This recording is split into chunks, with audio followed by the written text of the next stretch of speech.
Hi, everyone. Thanks for tuning in to another episode of SADHAKA. I'm Jacob Kyle, and this is the fifth of a 5-day video series exploring the intersection between yoga, spirituality, politics, and social justice. I'm here with Dr. Miles Neale, who is a contemplative psychotherapist and the assistant director of the Nalanda Institute for Contemplative Science. And we're here to talk a little bit today about the relationship between personal afflictions, we might say, and how these feed into the political moment that we're in. So, hi, Miles. Thanks so much for joining me. Thank you, Jacob. Always a pleasure. It's nice to see you again. So, Miles, before we started the interview, you had mentioned a river metaphor. Do you mind talking a little bit about that river metaphor and how it relates to what we're talking about today? Sure. It's a concept from the Mahayana Buddhist tradition that I come from, but also represented in the non-dual traditions of yoga, that we live in an interconnected world, that samsara and nirvana, suffering and freedom, are not a dualistic or separate realms, so to speak, but are one interconnected realm. And so when we have interdependence, it means that we share a field or a circuitry, just like you and I, two human beings, share an interpersonal field. Right now, I can see your face. Your face is eliciting mirror neurons in my nervous system. So if you have a sad face, I have an empathic attunement with you, and I can feel if I'm open and available to you, I can feel you, brother. I can feel you. Yeah. That's like an interpersonal field between two brains, but we also share an interpersonal matrix with in our societies, basically. And so the analogy is that there's basically a shared circuitry, or share a river, basically. But what I see politically so often in small systems and then larger cultural systems is that there's an oppositional force where one side gets very dug in, staunch around its own political agenda, for example, even if that political agenda isn't objectively right, for example. And then the opposition then gets equally dug in. And so on one side of the river, there may be somebody polluting the river, dumping toxins into the river. The toxins are emotions. Yeah. Toxic emotions that come from prejudice, that come from bigotry, that come from hatred. But on the other side, the opposition that opposes that hatred and opposes that injustice also gets bathed in their own aggression and bathed in their own bigotry and bathed in their own bias. And so we're pointing fingers at one side of the river at people who are dumping toxic chemicals into the river, but we're also dumping toxic chemicals in the river, and we've all got to drink from it. Yeah. So even if on a principle level or a value or virtue level we oppose what's happening, the way that we interact matters. Yeah. Yeah. And so this is one of the regrettable things that I see is if the volatility on one side, swells, then the rigidity on the other also seems to swell. And I think this is where we come into a kind of stalemate or loggerhead, that the system shuts down because there is a lack of flexibility between opposing forces. And as we know from systems theory, and even my buddy Dan Siegel, a famous interpersonal neurobiologist, if a system tanks into either extreme of chaos or rigidity, it's not, it loses its ability to function. Yeah. And so if there's too much emotion and it's chaotic, or if it's too rigid and shut down and closed off to receptivity and dialogue, the system doesn't function. And sadly, I think that's with the heated contention of the election. I think what we find on both sides is more toxic emotion, more prejudice, more bias, and more bigotry, but also a rigidity and a defiance, which I think plagues. Not only is it on a personal level dysfunctional and unhealthy to get aggressive. Not only are we bathing and swimming in our own toxic chemistry when we get angry, but also the system is now polarized and shut down, and it doesn't look like there are openings for movement. Yeah. Yeah, Miles, I really like what you just said, because what we're witnessing, I feel like, we might say that we align ourselves with a certain side, and we might consider that goal or that side of things, or that mission to be righteous, but there is a sense in which the general kind of feeling is that because their side is righteous, they don't need to take stock or really reflect upon the methods and the kind of the anger, like you say, that they're sort of flushing into the stream, so to speak. So how do we actually, what is the lesson, or what can we learn as activists from the contemplative tradition, and then if you want to talk about the opposite, what can the contemplative tradition learn from activists? Sure. I mean, I think activists normally stand on a virtuous platform, so we're not debating the principle. Yeah, right. State. What we're really talking about is the energy and motivation through which that principle is expressed or challenged. Yeah. Of course, we always have to remember that the other side also feels very principled. So what we're talking about is we're not having a dialogue on the principle and debating the virtues or lack thereof of the principle. We're talking about the motivation underlying, let's say, the motivation underlying the contention. Yeah. And there, I think, I mean, as a therapist, and as a meditator, I also think that part of our practice is to turn our attention inward and actually go deep and very subtle to the impulses or instinctual reactions that are guiding or karmically propelling, or the propensities that are motivating our interaction. And so there, I think politically charged activists could benefit greatly from an introspective practice, whether that is psychotherapy, whether that's meditation or yoga, some sort of introspection that takes for its premise the inherent value of looking at fundamental energies and motivations and working skillfully to discern those motivations that end up polluting one's own mind and the interpersonal river, so to speak. Yeah. In other words, it doesn't behoove us to be so aggressive, and especially karmically, because our interaction with others, if they're motivated by aggression, in the moment pollute our own mind. It doesn't feel good to be angry, but also karmically, the imprint is that we're actually becoming more paranoid, becoming more feel more scarcity. We are planting seeds, so to speak, if you want to use an ancient metaphor, to feel more threatened, really. So we're working against our own cause, really. We are sabotaging our own efforts for peace. This is what Gandhi knew. There's no problem with having a value or a virtue to challenge, the powers that be, but you have to be skillful and wise and be contemplative about it. So he's both a radical yogi but a political activist. Non-violence, ahimsa, as the principle. Yeah. But really a karmic causality science that understands that you have to purify your own motivation first. That doesn't mean be a silly doormat and let people and hang out and have your cigar. It means interact wisely, and it does mean stand on your virtue, and it does mean express yourself, but it means also like take responsibility for the negative energy that you're bringing to any interaction. So that's what I think activists, people that are on the front lines, so to speak, and of engagement could stand to benefit from people who are reflective and introspective, and especially trying to understand the nature of psychological causality, what we call karma. The other side of the coin. What can contemplatives learn from activism? I mean, I don't think we live in a world where it's feasible, possible, respectable to not act. I think that, getting your yoga on and having a good practice and getting your mind calm and clear and knowing your own addictions and knowing your own afflictions is a necessary prerequisite. It always starts at the ground level up, the ground zero of the mind and going out.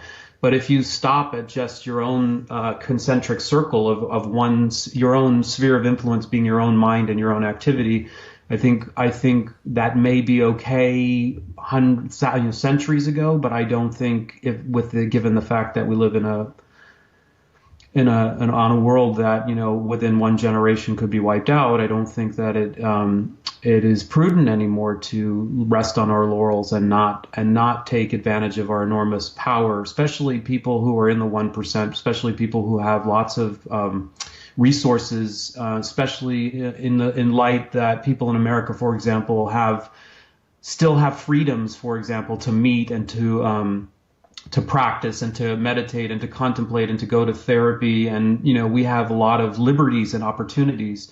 We should take full advantage of them to make sure that those opportunities and liberties can be shared amongst all people on the planet. We have an enormous responsibility to exercise our freedoms for the benefit of more than just ourselves. But the way that we do that, we have to be very, very careful and conscious not to, as you mentioned earlier, supersede our own value system. Yeah. Excuse me.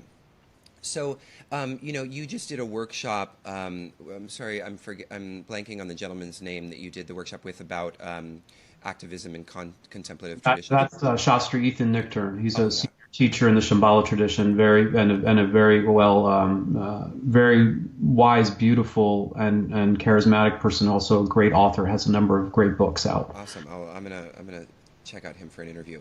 So you guys had talked a bit about spiritual bypassing, and I know we didn't mention this as something to talk about, but I wanted to ask you before we close our time together, do you see there being a connection between this idea? Maybe you want to just sort of describe what that is for those that haven't heard it, and then how it maybe relates to the phenomenon that we're seeing of spiritual practitioners, yoga, meditators, not being inclined towards political engagement. Like, is there a relationship between that experience and a lack of engagement? Engaging? Yeah, I mean, I think spiritual bypass is a very prevalent, nothing to be ashamed of issue. It is basically defined as using spiritual practices and insights, philosophical ideas, to sidestep or bypass or circumvent one's own psychological wounds, maybe childhood traumas, certainly addictions, what's called unmet developmental needs. So if there are certain milestones we didn't hit in childhood, that need to sort of be played out or seen through or during adulthood, we can use spiritual bypass or spiritual technologies and insights to delay that or to circumvent it. So I think, what are some typical examples of it? So if you've like myself, if you had a difficult childhood with a narcissistic parent, for example, and you become very compliant because there's a lot of shaming and it wasn't that safe to challenge authority, for example. So I'm inside my being, I'm feeling really ashamed and I'm afraid. I'm afraid to say no, for example. But then I come into the spiritual world and I hear teachings on nonviolence and I hear teachings on being quiet and passive and kind and compassionate.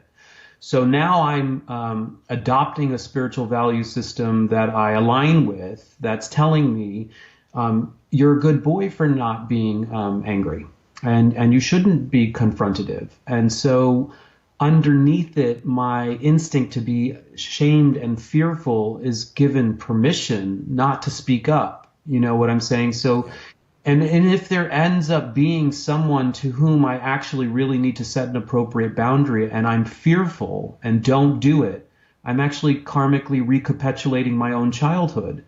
And so what I thought I saw very frequently with a narcissistic political leader who just got into office, I think what we've seen is a massive,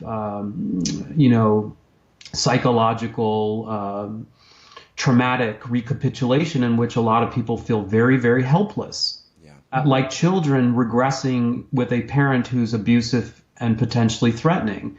And that's why we had a widespread fallback into helplessness and paralysis. Yeah.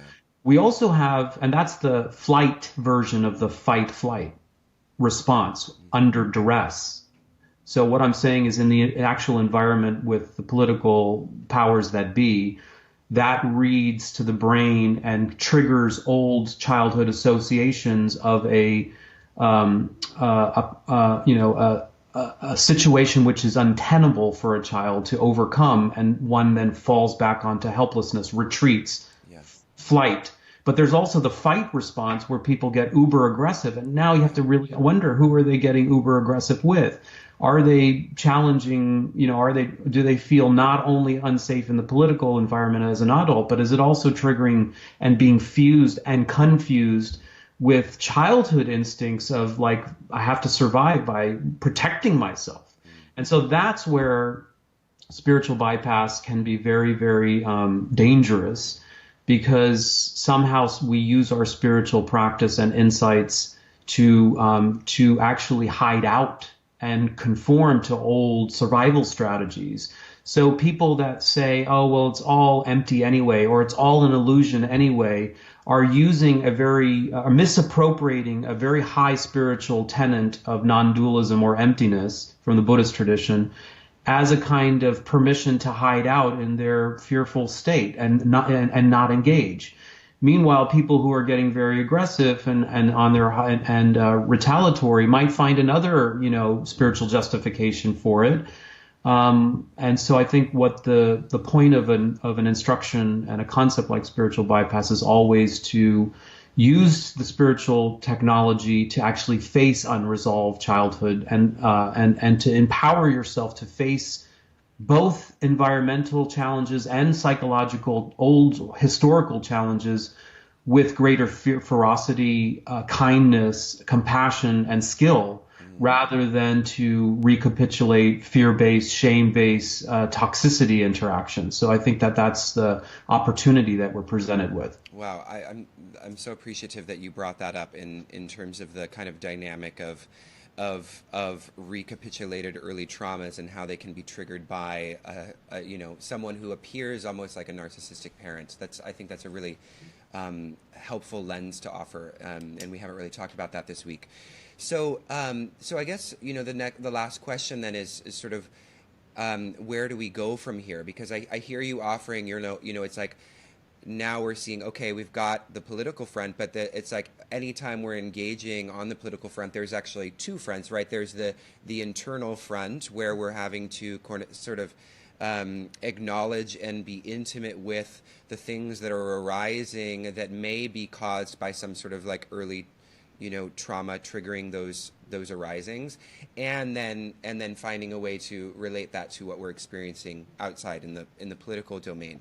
So how for those that are looking for kind of skills or I don't want to say prescriptions, sounds a little medical, but something that you want to maybe invite or offer to people as a way forward based on what you've offered here? Yeah, I mean, I think I don't have any answers. I'm interested in the dialogue right now because I'm learning so much from you and from you and from other people. I've watched some of your other prior lectures or dialogues. I'm hungry for more information. I'm not by any means an expert in this. Great. I guess what I would offer some maybe generalities, which of course may tend not to be all that meaningful, maybe as just a starting place. But I think it's important not to. It is an important time for interdependence and for integration. So I think the outer and the inner need to both be present. The contemplative and the activist both need to be present. Psychology and spirituality both need to be present. I think this is a common theme that's running through the last several decades, I'd say, where we are we are at a point in time when convergence is really, really vital. Yeah. So on the inner psychic level, I think we have to take responsibility for addictions and traumatic imprints, karmic kleshas, imprints, samskaras, for example, related to the past, whether it's childhood or beyond, that confuse or serve as a projection or overlay onto the current political, socio-cultural, even interpersonal field. We have to take responsibility. That is our responsibility as yogis. Yeah. On the other hand, though, it's not all a projection. Yeah, right. It's not all a projection. We're not into solipsism as yogis. We're into taking responsibility for projection, but there are realities out there. Yeah. It's just an overlay. So what's the realities out there? There is injustice. There is tremendous. I mean, I have a student who's at the pipeline right now, and people are being watched and put on watch lists, and there is a big brother out there, and these are realities.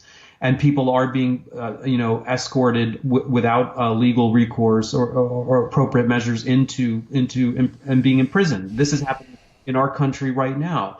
And so activists have a vital role on the front lines of dealing with aggression and dealing with injustice.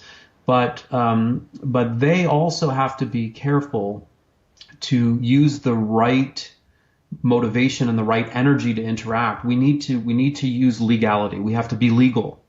We can't fight illegal atrocities with more illegality. We have to be smart. We have to be communal. Like, there's tremendous power in 24 hours, everybody dropping out of Uber if the CEO of Uber holds a political view that's actually damaging or marginalizing, etc. I mean, that's the power of social media right now, because if someone, if we all get together and say no to Walmart on Black Friday or whatever, because we don't align with their value systems, it actually empowers us. Now, but if we do that with aggression, and if we do that as I'm going to get you back because I feel so marginalized, I think karmically we are recapitulating something while we do something positive on the outside. Meanwhile, if we're just taking care of the little karmic recapitulation in our mind, but don't do anything on the outside, there I think we're not doing service to other people. So how do you actually manage both your mind and your interaction? And then there I would just drop a little plug for what's called the Lojong. Lojong in Tibetan means mind training tradition. It's not that well known outside of very serious Buddhist circles. How do you spell Lojong?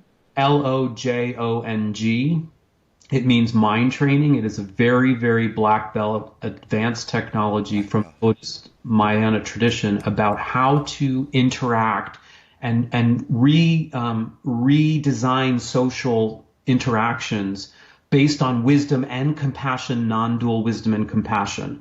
These are not yogis that are in the mountains. These are black belt yogis who are on the front lines. The true original spiritual activists are the Lojong practitioners. They're the ones that go into harm's way and into the trenches, but they do so guided not just by silly love or idiot love, but sincere love based on non-dual wisdom. And they're fierce. We need some fierceness. We can't just be handing out pencils and flowers, So I'd alert people to check out the Lojong tradition. I mean, Nalanda Institute teaches some classes on that, and I think that is a very constructive. I mean, the Dalai Lama is a true Lojong practitioner. You can see how fierce. He doesn't bat an eyelash in the face of aggression, but he also doesn't meet aggression with more aggression, right? He's not laying back, smoking a cigar with his feet up while the world burns, but he's also not freaking out like a child and raising more hostility in the five-alarm fire. He is diligent and deliberate, and he's unrelenting with his compassion, but he is ever constructive with his engagement. Wow, that's a really great note to end on. Thank you so much, Miles, for giving us so much wisdom today. It's been such a pleasure to chat with you. So just last thing, do you want to share where people can find you if they are interested in studying with you more at Nalanda or elsewhere?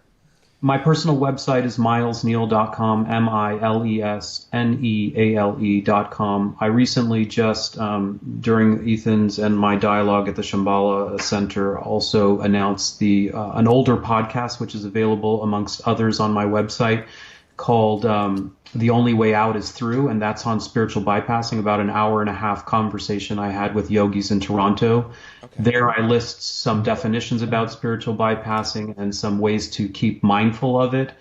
So if you want to just Google Miles Neale plus The Only Way Out is Through, you'll find that. And otherwise, you can go to my personal website and go to resources. I have tons of podcasts. They're all free. And then my work at the Nalanda Institute is really on public programming. So that's nalandainstitute.org. Okay, thank excellent. you so much, Jacob. Yeah, thank you, Miles. And we'll put all of that stuff that Miles mentioned in the comments to this post. So thanks, everyone, and we'll talk to you soon. Thank you again, Miles, and I'll talk to you later. Okay. All right, bye-bye.